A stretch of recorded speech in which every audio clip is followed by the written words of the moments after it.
一命二运三风水，风水好坏和你大有关系。欢迎大家来到今天的小酱之命理讲堂。今天小酱之主要给大家讲讲头生反骨，必成大器。在中国古代，尤其是在风水学和相学的领域中，头生反骨这一概念一直被人们所讨论。所谓头生反骨，指的是后脑勺部位的骨头较为突出或不平，形态上看起来似乎不规则。根据传统的风水学说，头生反骨的特征常常被与反叛、野心甚至不顺的命运联系在一起。有的学者甚至认为，拥有这种特征的人注定不平凡，具有非凡的成就和改变命运的潜力。事实上，许多历史人物的命运似乎也佐证了这一观点，如三国时期的魏延等。今天，我们不妨从风水学的角度进一步探讨头生反骨是否真能成就大器，或者说这种特征到底能为其带来什么样的命运影响。一、龙命之人，天赋异禀，命运注定非凡。头生反骨往往被视为一种天命特征。风水学上有种说法，此类人往往属于龙命之人。龙命指的是天生注定有非凡命运的人，他们的综合运势通常较为旺盛，命中似乎自带贵人扶持，无论身处哪个阶段，总会得到他人的帮助与提携。这样的命格在古代通常会被视作贵人运和好运的象征。头生反骨的人通常具备较强的个人魅力和领导潜力，他们在年轻时往往比同龄人更早地看到人生的远景，思考问题时展现出不同寻常的成熟稳重，具备冒险精神和强烈的奋斗意识。这些特质使得他们能够在事业和财富上付出更多的努力，最终超越普通人的成就。即使在初期遭遇困境，他们也往往能够迎难而上，最终逆袭成功，成为出类拔萃的人物。二、冒险精神，敢闯敢拼，迎接挑战。头生反骨之人往往不甘于平庸，他们内心充满了冒险精神，不满足于循规蹈矩的生活，总是渴望通过挑战和创新来改变现状。他们敢于尝试新鲜事物，并且拥有探索未知领域的强烈好奇心和求知欲。正是这种不安于现状的精神，让他们不断地寻找机遇，提升自己的能力，积累更多的经验。这种人有强烈的自我驱动力，面对困难时不仅不会退缩，反而更加坚定，能够从失败中汲取教训并进行总结。他们通常能在不怕失败的情况下获得宝贵的经验，甚至能够把失败转化为成功的跳板。长期的努力和不断的挑战，使得他们在人生道路上能够超越常人，成就非凡事业。三、聪明睿智，独立思考，突破常规。头生反骨之人通常智商较高，思维敏捷，他们善于从不同角度思考问题，远不只遵循老一套的方式，而是能够从全新的视角出发，找到创新的解决方案。风水学中认为，这类人通常非常聪明、睿智，他们不只会在表面上解决问题，更能够深入剖析问题的根源，提出独特的见解。此外，头生反骨之人通常有很强的独立性和理性思维，他们不容易被外界的干扰所左右，即使面对社会的复杂局面和他人的意见，这类人也能够保持冷静，做出最合适的决策。因此，他们在职场中往往会成为重要的领导者或创新者，在自己的领域里逐步取得极高的成就。四、心思缜密，深思熟虑，长远规划。另一个显著的特征是，头生反骨的人通常具有非常缜密的思维方式。风水学认为，这类人从小便具备长远的眼光，懂得从更宏观的角度思考问题。他们不容易满足眼前的小得失，而是关注更大的利益和长远的目标。与其说他们有野心，不如说他们有理性、务实的规划。这种人非常注重细节，做事谨慎，从不轻易暴露自己的软肋。他们会在做决策前充分考虑每一个环节，做好万全的准备，即便处于困境，他们也能冷静思考，化解问题，始终保持积极乐观的心态。投生反骨之人，一般都具有强烈的自信心和韧性，无论何时都能够坚持自己的原则，最终克服一切困难，取得成功。5. 反骨与反叛，社会中的另类与挑战。不过，投生反骨也常常被与反叛精神相关联。在古代，许多具有这种特征的人，往往容易与权威发生冲突，产生不服从的心态。魏延之所以被诸葛亮认为有反骨，便是因为他有着较强的独立性和不拘泥于传统的个性，常常提出不同的看法和做法。因此，古人认为投生反骨的人更容易有造反的潜力。虽然这种解释有些片面，但也折射出这一特质所带来的独立性和挑战性。对于现代社会来说，投生反骨的人并不一定会走向反叛之路，更多的是具备突破常规、敢于创新的精神。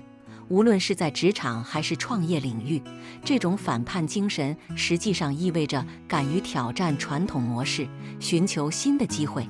因此，投生反骨的人往往能够成为变革的引领者，推动社会和行业的发展。同时，太清神剑的作者认为，贵人的骨骼必定和常人有所不同，他们的骨骼不是生的古怪，就是生的特别清秀，不是生的端正大方，就是生的匀称得体。骨有九起，九骨又称九贵骨、九龙骨。在骨相学上，从九贵骨可以看出一个人是否有贵气、有成就。下面我们来看九贵骨都是什么。1. 天庭骨。天庭骨位于前额中央发际之下，司空之上。天庭骨宜饱满，不宜低陷或突兀。天庭骨饱满的人通常具有豁达的心境，拥有智慧和远见。他们可能受到祖宗的印地和良好的家教，有能力成就大事业。相反，天庭骨低陷的人可能会一生贫困，面临各种困难和挑战。而天庭骨突兀的人则容易感到孤独，可能缺乏亲情。2. 枕骨。枕骨位于后脑，为微突之骨，其形态和命理意义多种多样。一般而言，枕骨应该充实显露，具有充实显露的枕骨往往被视为具有头脑聪明、思维敏捷的人。这样的人可能享有福寿双全，即在生活中能够获得幸福和长寿。相反，如果枕骨凹陷或者偏缺，可能暗示着个人生活贫困、地位低贱。这样的形态可能表明个人在面对生活挑战时可能会遭遇困难，需要更加努力的奋斗才能取得成功。3. 顶骨。顶骨位于头顶，即头盖骨。顶骨以平正为贵，而忌塌陷、突兀、尖削。顶骨平正的人聪明富贵，顶骨塌陷的人太愚笨，顶骨突兀、尖削的人敏感多疑。4. 左串骨。左串骨位于两耳上前方，在耳旁鬓毛角上。左串骨宜像角一样斜斜而上，直入发际。这样的人进取心强，好竞争。左串骨忌低陷，否则其人易看破红尘，导致孤独。5. 太阳骨。太阳骨位于眉毛的末端，于尾纹之后。太阳骨宜细，宜从太阳穴处直线上升，微微显露。这样的人思维敏捷、发达，事业发展快。太阳骨忌歪曲、低陷。歪曲、低陷者均为贫贱之相。6. 眉骨。眉骨位于两眉之上，眉骨宜隐隐约约，微微隆起，略显而不露，像犀牛平卧。这样的人个性豪迈，刚强不屈，坚韧不拔。眉骨若高而露，其人则狂妄自傲，目中无人；若低而陷，其人则贪婪霸道，阴险邪恶。7. 鼻骨。鼻骨位于鼻子根部至鼻头部位，鼻骨应该如芦笋竹芽，峻拔挺直，并与天庭骨相连。这样的人一般有气魄，能长寿，但鼻骨若过高，甚至冲犯眉头，则易克父母。鼻骨更不能塌陷，否则易短寿、贫贱。8. 颧骨。颧骨位于两眼之下，应该丰隆挺直，有力有势，直插天仓。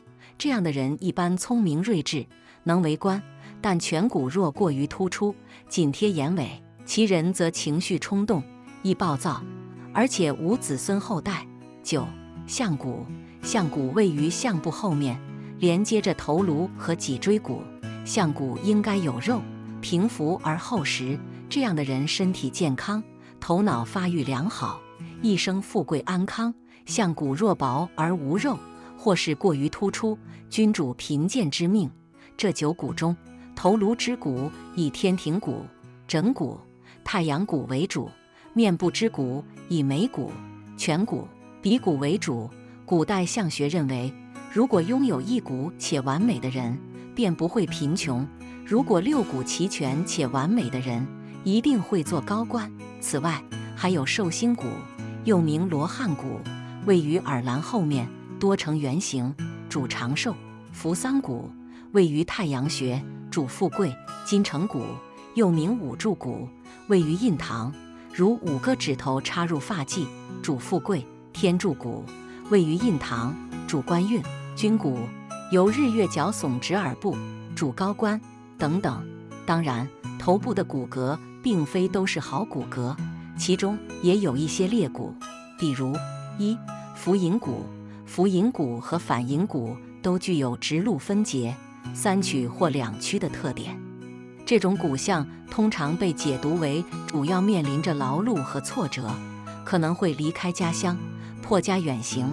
尽管前期可能有一些业绩或成就，但往往不会被充分利用，或者在失败之余并不足以支撑其未来的生活。因此，这些人倾向于向外谋求出路，但往往经历了一番成败之后，仍然面临着劳碌和挫折的命运。他们可能会客死他乡，或者依靠继配而获得子女的旺盛。2. 罗汉骨。罗汉骨又称寿星骨，位于耳兰之后，多呈圆形，少数为椭圆形。其形态主要有2种类型，但不论形态，都主寿星寿。好了，今天的分享到这里就结束了，希望大家能够喜欢，记得给小酱汁点点关注和小铃铛，小酱汁会继续给大家分享更多有趣的命理内容。我们下期再见。